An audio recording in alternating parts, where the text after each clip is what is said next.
Hey, June, welcome, man. I think we're still looking for him to connect.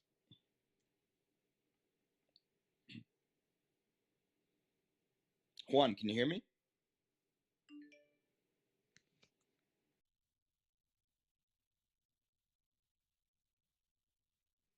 Hello, can you hear me?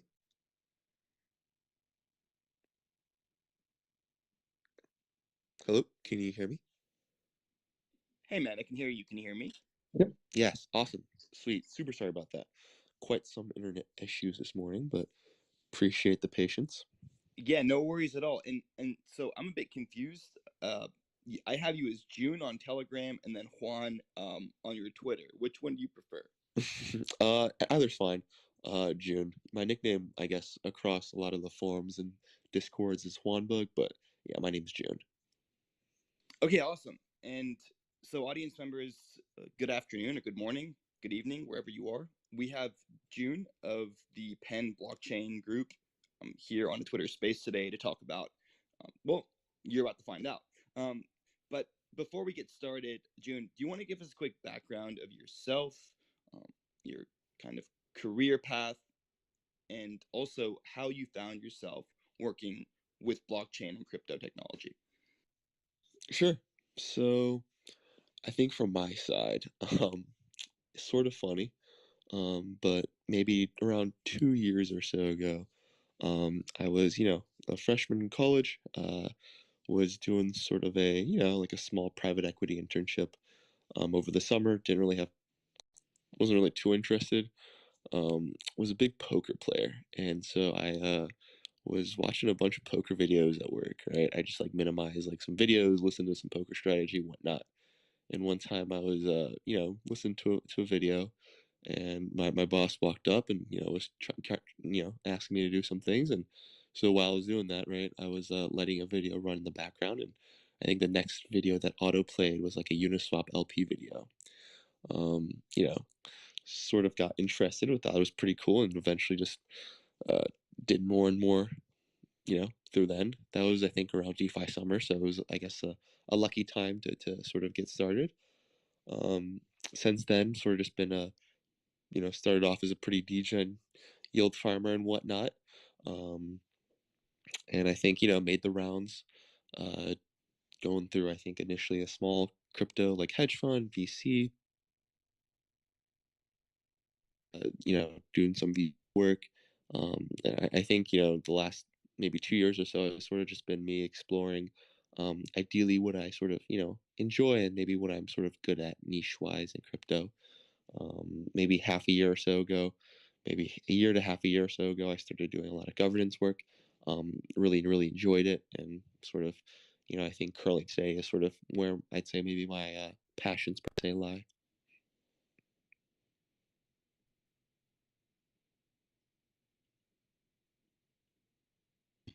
I think we might have. There you are. You cut out. You cut out for a sec there, June. Should be on data, and everything should be better now. Can you hear me? Yeah. Yep. Can hear you loud and clear. Okay. Sorry. Where did I cut off there? So you were talking about your experience with DAOs. Before that, you were saying how you got into you started off as a degen yield farmer. Uniswap LP videos what caught your eye, and that's kind of how you got started. You were giving us a kind of a high level background. Got it.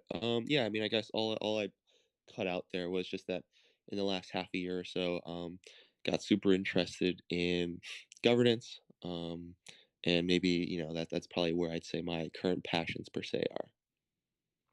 And what is it about governance that intrigued you so much?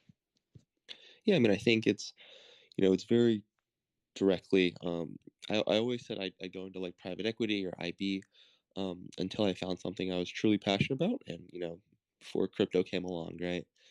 And I think a lot of the whole governance factor, and maybe, I find direct parallels with sort of maybe like a board of directors or maybe an advisor role that, traditionally maybe like, I would have been interested in from an IB or PE standpoint. I think there's a lot that needs to be improved, and uh, I think we sit in at a pretty nice situation where we're sort of on the forefront of governance, and we can sort of maybe do lead some substantial work in improving that. Great. And June, you are currently at the University of Pennsylvania, correct? Yeah, so I'm currently a junior at Penn, studying, I guess, Wharton undergrad finance. And are there any parts of your finance curriculum that you find overlap with the the sectors of crypto that are most interesting to you? Yeah, I mean, I think a lot of Penn's education is pretty decently forward thinking when it comes to crypto. I took a couple classes so far that have been dealing with blockchain tech. I've been dealing with sort of crypto. A couple. I think one class last year was called like international financial markets and cryptocurrencies. So like half the class was like talking about like forex exchanges and stuff like that, and the other half was dealing with maybe a little DeFi. um, Generally speaking, though, I will say like just how fast DeFi moves. It's I haven't really found a class that sort of is perfect, obviously.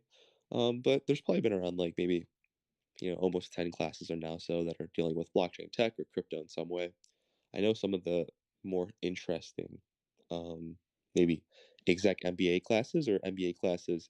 I know some of the classes actually they're letting you pay with Bitcoin or stuff like that that are pretty interesting. And June, tell us a bit about the Penn blockchain group club. How do you guys identify yourselves? Yeah, sure. So, University of Pennsylvania, I think all the undergrad, all the graduates, the Morton MBAs, whatnot, probably totals around 15 to 20,000 people. Of those, there's, one main student-led blockchain group, and that's Penn Blockchain, that I would say is around 300 or so members, rather active, people ranging, very wide on the crypto interest spectrum. And I would say of those, we have sort of a you know independent but student-led DAO called Franklin DAO, and Franklin DAO is around 75 to 100 of the most active crypto members at the University of Pennsylvania, and that's sort of where we house most of our sort of financial and legal arms. That's where our governance team operates out of. We have an investments, we have research, we have events arms. And then that also, I guess, tangentially related, we have sort of like a Quaker DAO, which is sort of a colloquially named group of alumni and maybe professionals working in Web3 and Web3 related industries. Great. And how much can you tell us about Franklin DAO? You said it's 75 to 100 of your most active members, and you guys house a financial, legal, and events arms. How does one become a member? What are the requirements? And then how does the DAO operate within each one of these arms? Yeah, so I think the requirements are rather similar per se to Penn blockchain.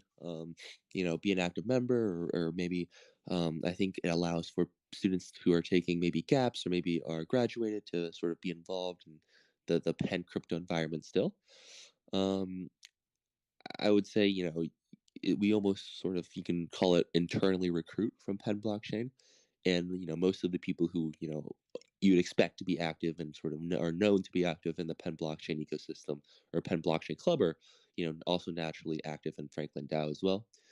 When it comes to sort of the actual, like, what do we do? You know, Most of our maybe for-profit arms per se are in Franklin DAO, while Penn Blockchain is more of our nonprofit. We're hosting our Penn Blockchain conference February 10th to 12th. That's sponsored by Penn Blockchain. Got it. And what insight can you give us into Quaker DAO? Yeah, I mean, I think Quaker DAO is sort of just like you know, is just sort of like a bunch of people who are, a lot. I think honestly, like 80+% of them are like Wharton MBAs, who have gone to Wharton. Either their industry has sort of started exploring Web3 related things, or just honestly anyone who sort of maybe works at in Web3. It's a lot of VC. It's a lot of maybe just I guess traditional finance bros per se. I got you. And you mentioned a conference in February. What kind of a conference is this? Is this something that anyone can buy a ticket to and come to, like NFT.NYC, for example, or is it a more exclusive conference within the UPenn ecosystem when only like other university folks can come to? No, for sure. I mean, this is something that we want to make educational focused, but 100% anyone can come. We actually, we're sort of almost gauging attendance per se right now. So if anyone here is interested, definitely check out Penn Blockchain, the Twitter page, and there's a couple posts highlighting sort of what's going on. Couple interest forms if a couple Google forms getting preliminary interest. But we're thinking of if anyone's in the Philadelphia area, is close to the Philadelphia area, it's about a hour and a half bus ride from New York. We have rented out our Penn Museum for the weekend. Couple sort of if you'd like to sponsor per se from an industry standpoint, we have a couple VIP speaker dinners and such, as well as 2 full days of some good panels, some good conference speaker talks, and then as well as a concurrent hackathon for any students and developers who might be interested. Um, Depending on how fundraising goes from our side, a very good chance we'll be able to compensate and sort of pay for travel and accommodations as well for a lot of students specifically.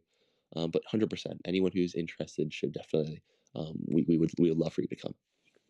That's awesome. And you mentioned that there's a wide spectrum of interests within the greater group, within the greater Penn blockchain group. I'm curious to know how you guys operate, how many times a week you all meet. What are some ways that you're educating crypto newbies? You guys have workshops. Give us some insight into the way the greater organization operates. Sure. So I think, generally speaking, right, Penn blockchain as a whole, the couple hundred or so people, the few hundred people, that's maybe sort of an educational focused club, right? A lot of the people sort of range on the spectrum there, and what I think the normal meeting periods for Penn blockchain is once a week. We have a educational workshop or an educational class that is student led per se once a week through there. Every week is a different topic. Some weeks, a lot of the times, the people from the DAO who are pretty involved, will teach a class. So, for example, the developers will come through, teach a, Solidity class, or maybe we'll go over some research topic that the research team did this week or something like that. The Franklin DAO per se is everyone's divided across multiple committees or one main committee and some others side interests, and the people who work on the committees have their own custom sort of meeting times. I think the governance team for us also met once a week, and we have a few different projects that we were working on concurrently that we would sort of have weekly checkups on. And June, how much has the group grown over the last couple of years? And I think you broke up a bit for me when you were saying the total number. I believe you said it was around 2K members, but I might be mistaken. Oh, not quite. I would say around 300 or so members is the total Penn blockchain. Um, hopefully 2K soon, but maybe we'll have to wait for the next bull market for that.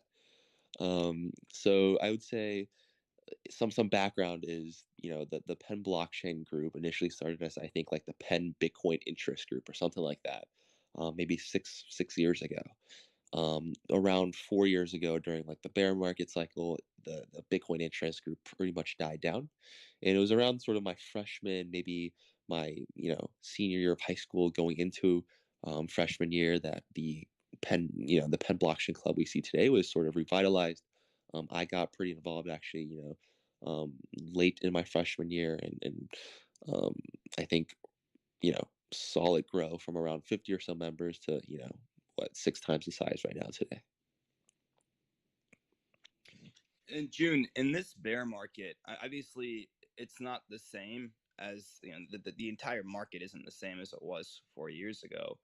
So obviously sentiment, or at least I would think that sentiment wouldn't dwindle the way it did 4 years ago. But what is the general consensus among your peers who aren't necessarily um, in the industry or working with the tech as closely as you? What's what's the general sentiment amongst them when they look into this industry, whether they're getting their information from legacy media outlets or YouTube or Twitter? How do people feel when it comes to crypto? Yeah, I mean, I think I've described it before as like optimistic skepticism. Um, I think a lot of it is people who, realize that there's something interesting, there's something revolutionary being built here, with a cautious skepticism built in, right? I think a lot of my friends who, a lot of them are risk adverse. It comes down to like, hey, you have the traditional like IB or private equity structure that, is pretty decently paying, rather safe. In the long run is usually a good bet for anyone, right? Especially if you sort of can get into it like a pretty nice IB firm or something like that. When it comes to crypto, I think everyone's interested. Most of my friends want to see it play out, right? I mean, a lot of these sort of ideals and maybe fallacies that you find in traditional banking and the traditional financial structure can be improved and solved with sort of blockchain. And I think a lot of them sort of realize that, but it comes down to just um, one, sort of regulation, and then two, general, financial, I guess, literacy. But generally speaking, most of my friends are pretty positive. And even in a bear, you see a lot of sort of developers and a lot of people still getting involved and still finding a lot of interest. You mentioned that, and obviously this helps with sentiment, that the university itself has courses on blockchain and crypto. What are some popular blockchain crypto courses that not just you, but you've seen your peers dive into? Yeah, so I think, the class I described around financial markets, I think that one's rather interesting. A couple, I guess, Solidity classes have been formed. One, which is sort of like the sort of baseline intro class. I think the one of the lead researchers at Algorand, Tal Robin, she teaches that class, so there's definitely quite a lot of interest in that. Some of the exec MBA classes that I said you could, sort of pay for tuition and Bitcoin in, I'm not too familiar with. Unluckily, I'm not an exec MBA, but I have heard good things, and a lot of maybe sort of research and the sort of developer focused classes.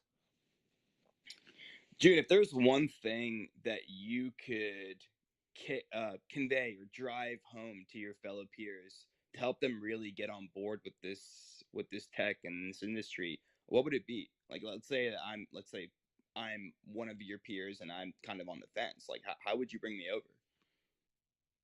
Yeah, I mean, I think for a lot of my friends, right, especially a lot of my friends in school, it comes down to sort of like, in my opinion, an asymmetric payoff.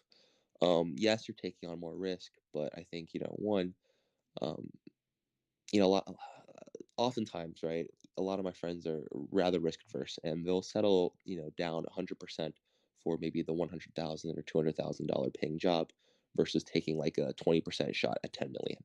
Right. While even though the expected sort of EV, right, in poker terms, per se, is higher. And I think it comes down to similar bets in crypto. You're taking on higher risk, but I think at the end of the day, the EV is still substantially maybe higher, especially as a entry level position. You gain a lot of sort of on this cusp of financial sort of development, right? And I think it's something that you can get started with part time without really losing much. That's sort of how I started, and you can take it from there as to whether or not you want to sort of get more involved or sort of have it dwindle out, or stay as a side hobby. June, where do you see the university, or rather, where do you see university curriculum going over the next like 5 years? You think that we're going to continue to see the growth of more and more crypto related classes, crypto related curriculum? Or do you think that is something that only spikes when we have these ridiculous bull markets? Yeah, I mean, I think generally speaking, um, a lot of these classes will still exist. The interest for those classes will obviously sort of rise and fall. Um, but generally speaking, I definitely see more and more classes at least sort of cover DeFi, cover Solidity, Rust, a lot of maybe JavaScript related classes, right?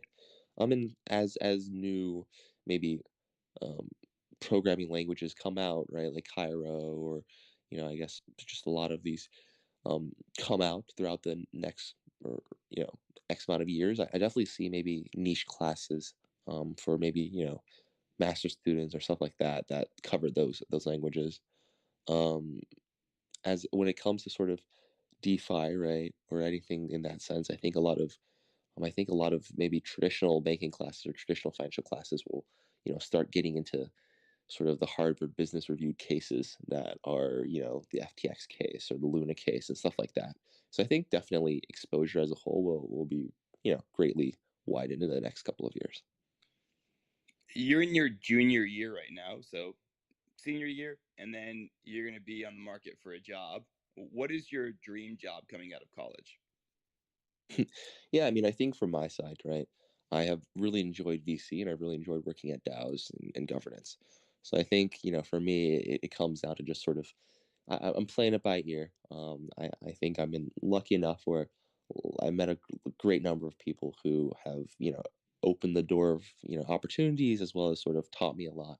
And so I think it comes down to sort of, not, maybe a gray area when it comes to where where I'll be starting my career per se after college. But I think ideally where it ends up being is, you know, I have a couple of good ideas, but it comes down to just, you know, I'm confident that in the next, 5 years or so, or 10 years, I'll find like a good idea that I think I can have some legs to it and create a startup of my own. All right, so for the for the second part of this space, I want to ask more personal questions, June, still Yeah. pertaining to this industry, but I really do think that your generation is going to be one of the big catalysts into driving adoption and driving the next wave of interest in this industry. And the main reason for that is you guys are young. It's easier for younger people to absorb new things and be open to new things. Myself, I'm a millennial, and even within my own circles, I find it sometimes very difficult to convey the value and the potential of this tech to a lot of my friends, especially when they are conflating things like the FTX fiasco with the Bitcoin blockchain and conflating the Bitcoin blockchain with some random shitcoin that they were rugged on during the bull market. And so I find that when I'm speaking to people like you, and even people who are still in college and high school, it they seem to just have a better grasp and understanding that, hey, this is here to stay. And a lot of them say, oh, I got my mom to buy me some Bitcoin on Coinbase because I'm not old enough yet, or so it's something where I really just see it becoming more and more part of our lives as we progress. I would love to know what you think about. Well, actually, let me phrase it like this. Let's start with Bitcoin. What do you think about Bitcoin? Do you think it's ever going to get flipped? And do you think that it's always going to be correlated with tech stocks? Yeah, I mean, personally, I think Bitcoin is sort of there as the store of value, right? I'm personally, an EVM fan, and I think eventually Ethereum, yes, will flip Bitcoin.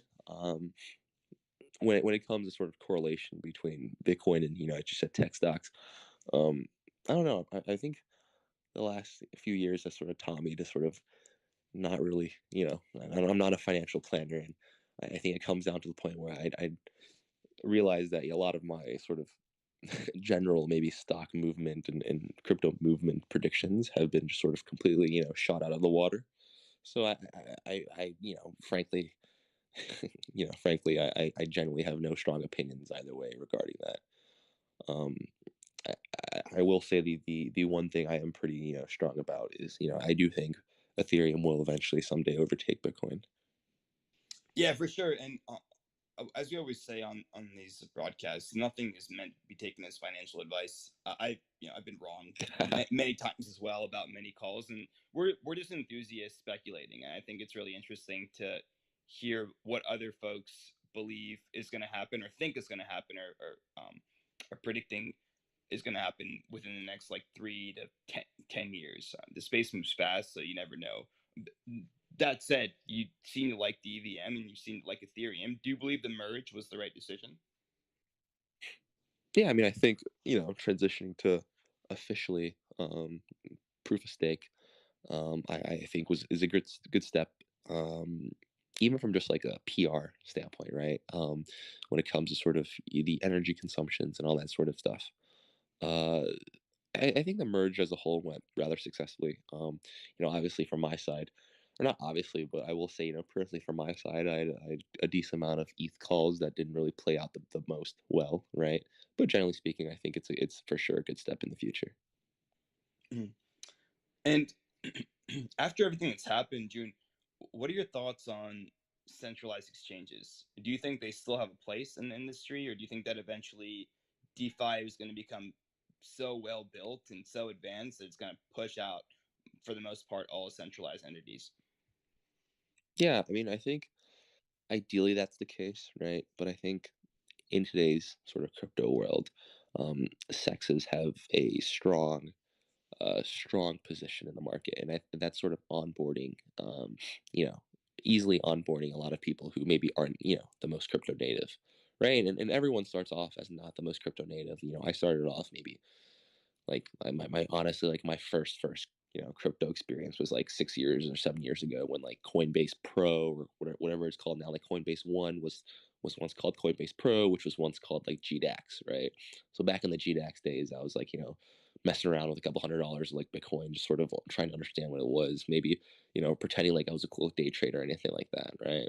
And so I think centralized exchanges as a whole still has that role where it onboards people who are more used to the TD Ameritrades of the world and stuff like that, the Robin Hoods of the world, and eventually maybe you can sort of take custody of your assets.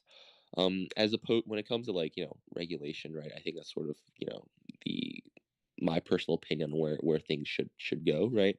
Better regulation as opposed to just canceling sexes altogether. Yeah, I couldn't agree more with that sentiment. June, we haven't talked too much about NFTs. What are your thoughts on NFTs, and what industries do you believe will see true disruption in? Sure. I mean, I think a lot of the NFTs, right, that were part of what was this, like a year or so ago, maybe, right? That hype that was just like mint your 10,000 PFPs, you know, spend a couple grand on marketing and get a pretty nice floor price, right?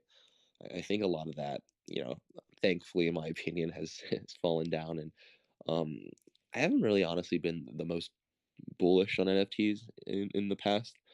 I think the market there is huge and there's a lot that can be done, but um, just what I've seen isn't the most encouraging, as I said, right? I will say in the future there's quite a few things that I think you know have some value. Like number one is sort of soul-bound NFTs and maybe having sort of like an on-chain credit score. I think that is quite interesting. Um, uh, that opens the possibility for maybe um, under collateralized lending and loans, um, other things that I think, from a DeFi perspective are pretty nice. As for, I guess, what else, right? I think NFT lending, I think there's a lot that can be done, but there's some maybe inefficiencies that even more so arise from such. Um, I don't know. It comes down to, right? It comes down to just going from pure, you know, maybe collector's art, right? Or maybe a way of tax shielding per se, or stuff like that, right? To something of true use on chain. Yeah, again, couldn't agree more with those sentiments, June. I think soulbound tokens are inevitable. We'll see. We'll see them implemented more and more over the next 3 to 5 years. Maybe not that soon, but who knows? The space moves fast. Um, so I wanted to ask June, if I was one of your friends approaching you, never in my life I've invested in crypto. I don't know anything about it. I have $1,000, and again, this is not financial advice for anyone listening. This is just us having fun. Um, how would you how would you say for me to best invest that 1K? Yeah.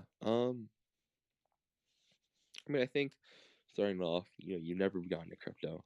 I would probably honestly recommend you like onboard it through Coinbase. I think you would probably, onboard it through. I guess it depends honestly on how close of a friend you are, right? If you're like my roommate or someone who I'm pretty close with that already knows I'm really involved in crypto, I'll just sort of show you around what I'm doing, right? If it's sort of like a classmate or someone who I tangentially related, I'll probably like recommend them onboard through Coinbase. Mess around, spend not more than maybe 5 to 10% of their portfolio on each token, or on a single token, right? Sort of show them the ropes per se. If they're there, maybe talk about what these tokens they're buying, what the core protocol actually does, and maybe they can sort of form their own investment decisions around there, right? For someone who's a lot closer, I would probably I'd probably recommend them onboard a decent amount of money through Coinbase per se, or just pay me like $1,000. I'll just send them $1,000 of on-chain money, and I can maybe show them the ropes around sort of different. Starting off with, we'd probably go to like I don't know Polygon or Binance Smart Chain or something with low fees, right? Can't do anything really on Ethereum, but show them around the ropes of sort of maybe Pancake Swap, Quick Swap, have them take out a loan on like Aave, stuff like that, just to sort of show them fundamentally how DeFi really works. And then maybe, see if they have any interest. I think a lot of it, I would probably recommend like yield products, sort of loans, maybe providing liquidity for a bridge, stuff like that, as opposed to pure naked investing in like a protocol's token.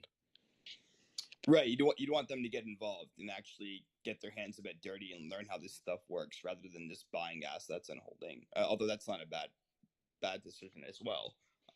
What are you buying and holding in this bear market, Jin? Sure. I mean, I have a decent amount of L1 tokens.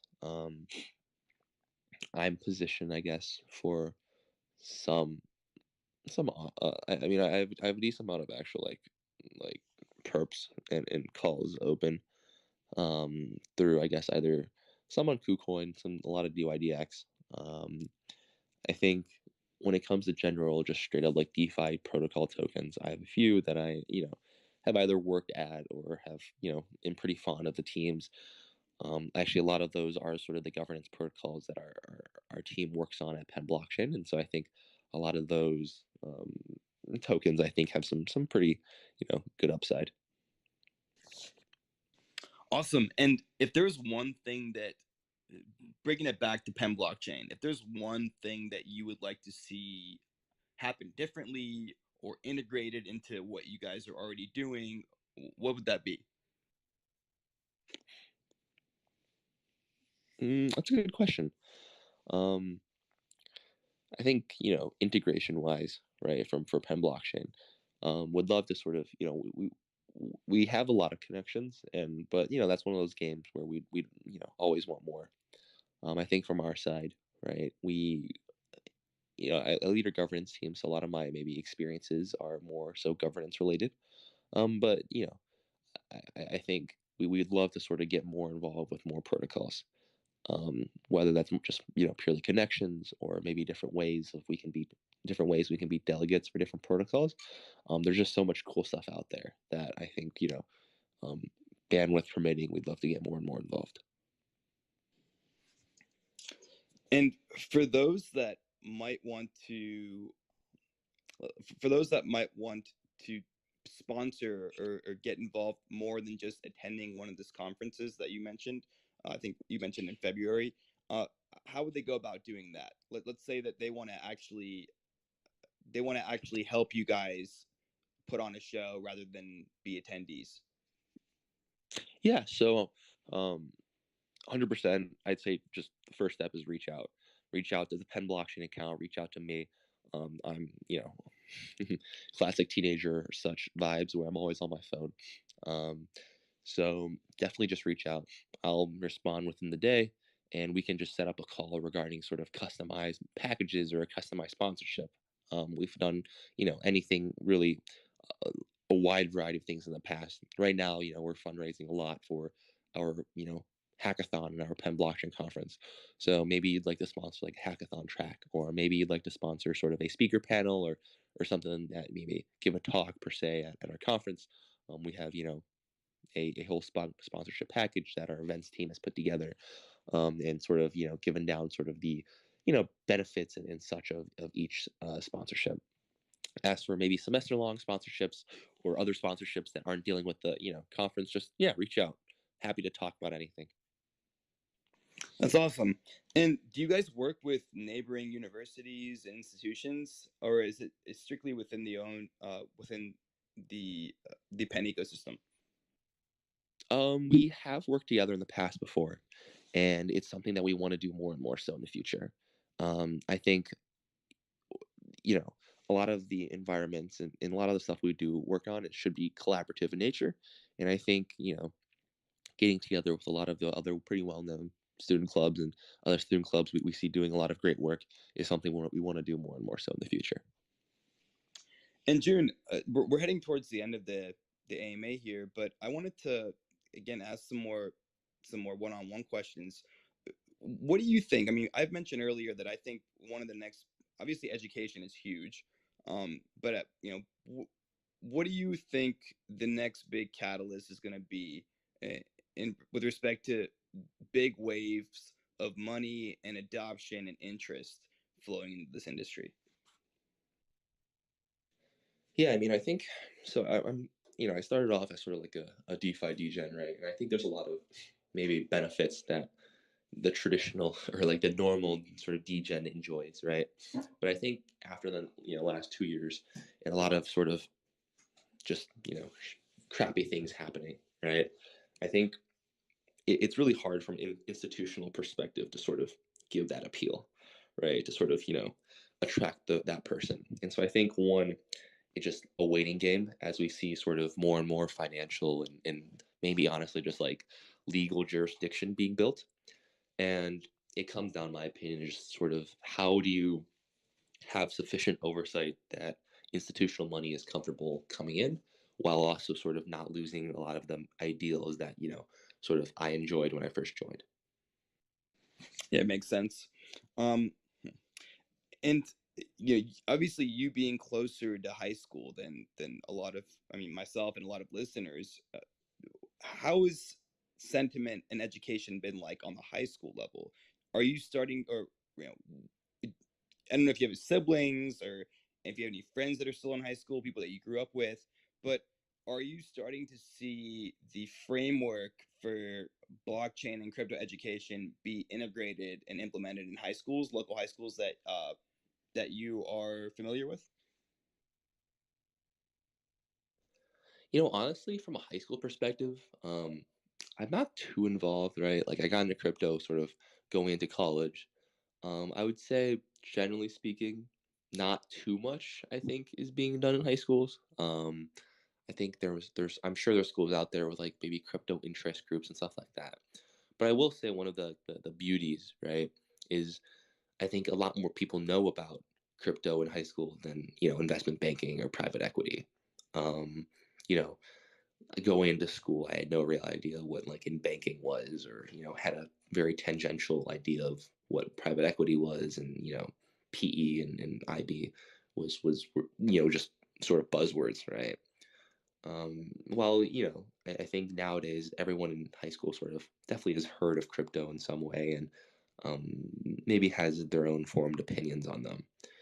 Uh, one of the best things I think about crypto is just the ability for someone who's young and someone who, you know, maybe can't even work a real job, right? Or maybe isn't even 16 to qualify for like a W-2 job or anything like that.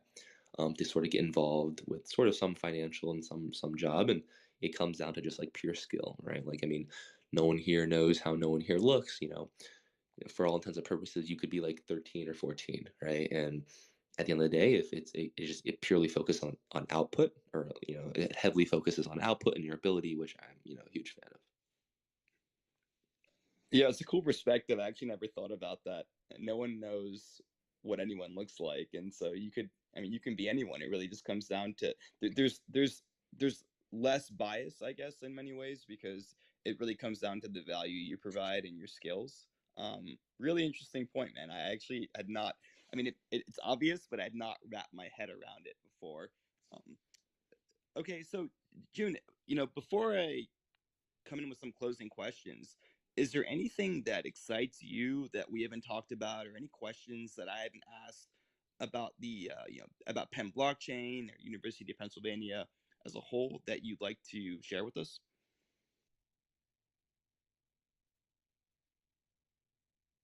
Yeah, I mean, I think everything was pretty well covered, right?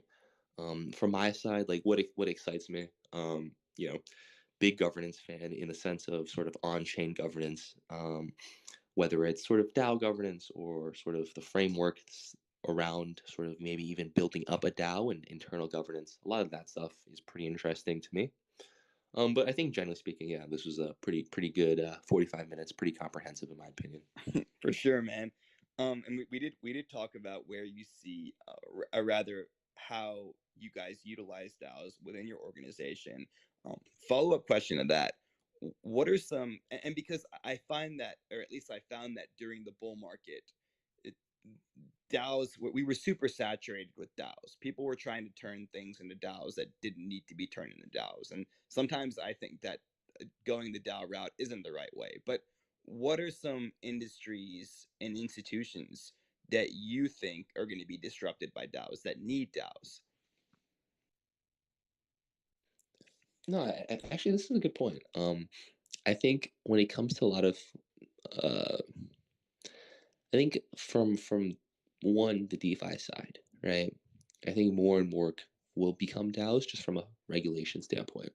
Um, you see a lot of separating the foundation versus the labs, right? Like Uniswap Labs versus Uniswap Foundation. Sort of maybe Aave Labs versus Aave Protocol. Um, Stuff like that that maybe you know makes it a more decentralized and also just legally sound structure, right? When it comes to sort of traditional institutions becoming DAOs, I actually haven't really thought about that. That's a good point. I have some maybe preliminary thoughts regarding maybe different sectors that could become DAOs, but I am definitely in support of the opinion that not everything needs to become a DAO. And a lot of times, you can sort of, DAOs, I think, have a wide range of definitions, and you don't necessarily need to create a token and have a whole tokenomic structure or anything like that. And for maybe, a DAO by name, like for example, with us and Franklin DAO, right? We call ourselves a DAO, and a lot of our internal governance structures, mimic that of DAOs that we're used to, but we don't have a token. We find a decent amount of legal headaches with that, and so all of our like internal voting is done by like whitelisted address as opposed to sort of token issuance. Yeah, I love that. I mean, don't get me started on the number of projects and ecosystems that have a token but don't need a token. We're going on a rabbit hole for the next hour. uh, okay, June. One of my teammates has a question for you, and I think we kind of touched on this earlier, but maybe you could unpack it a bit more.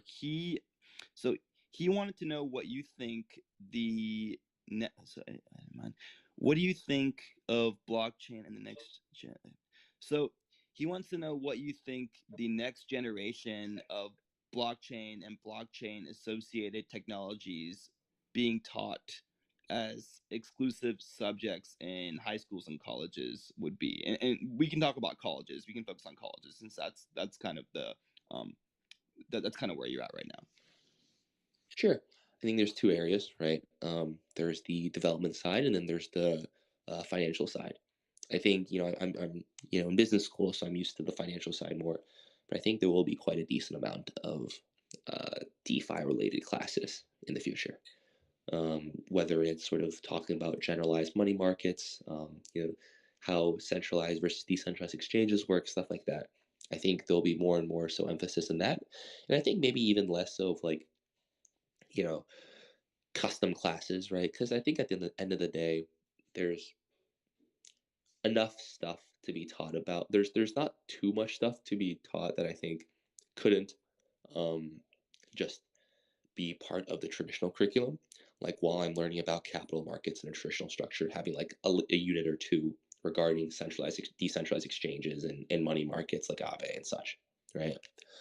From the development side, I think you can have you have the introduction solidity classes and such, but I think it's not hard to sort of start incorporating some libraries into like a normal JavaScript class, right? Or like something along the lines of that sort of just gets more and more people involved in more languages. Yeah, no doubt. And I mean, you made a great point earlier about how crypto has been a great way to get people involved and to learn about industries, whether it's finance, whether it's coding, whether it's commerce, get involved with things that they otherwise and learn about things that they otherwise wouldn't be interested in, because it kind of adds this like gamified component to it, this interactive component to it, so that it's more hands-on rather than just reading a textbook. At least that's my understanding, and that's kind of how I've been. I've had a much easier time learning about this stuff over the last 4 years than I did, at the university level, cramming for exams and reading textbooks and some of it still, some of those study kind of study strategies still apply to what I'm doing today, but for the most part, I find that the like interactivity of crypto and the community make it a lot easier to learn about things. I would agree with that. Definitely, the crypto community is one where it's very everyone's very friendly. Everyone's really willing to teach and show you around. So bringing it back to the very beginning of the anime, you mentioned that you used to be used to gamble, poker. What kind of gambling did you do for fun? Yeah, I mean it was a lot of poker, a lot of poker videos, a lot of poker strategy. I don't know. I think it. I think a lot of that has taught me per se some good. Right, a lot of that I think has either directly or indirectly transferred over to crypto. Sort of playing out EV positive bets and maybe um, you know taking risks, taking bets with risks. I think is what it comes down to. Yeah, that was my question. I was going to say, apart from the degen, uh, aping and kind of 10x's, 20x's, where did you find the skills that you learned playing poker translating over to the crypto world? But you kind of just gave us a breakdown of that. I was very curious about how those two worlds overlap. They obviously do, but as someone that has been a part of both, it was it was obvious to me that you probably had a better answer than I do. I mean, I wouldn't say that, but I would say like it does come down to just making uncertain decisions, right? With risk in them, and putting up your own money, putting out your own skin in the game. To you know, I guess it comes down to sort of this like asymmetric bet option again, right? Where you know, sure there's risk, but the EV at the end of the day is maybe higher than, at least in my case, than what I thought a traditional job would have been. So it comes down to like just making uncertain decisions with risk in them. Yep, couldn't agree more, June. So that brings us to the end of the broadcast. And before you go, do you want to give us a quick? How about this? For a friend or just someone who is just getting into the dipping their toes into this industry, what's one nugget of wisdom you'd leave them with? Yeah,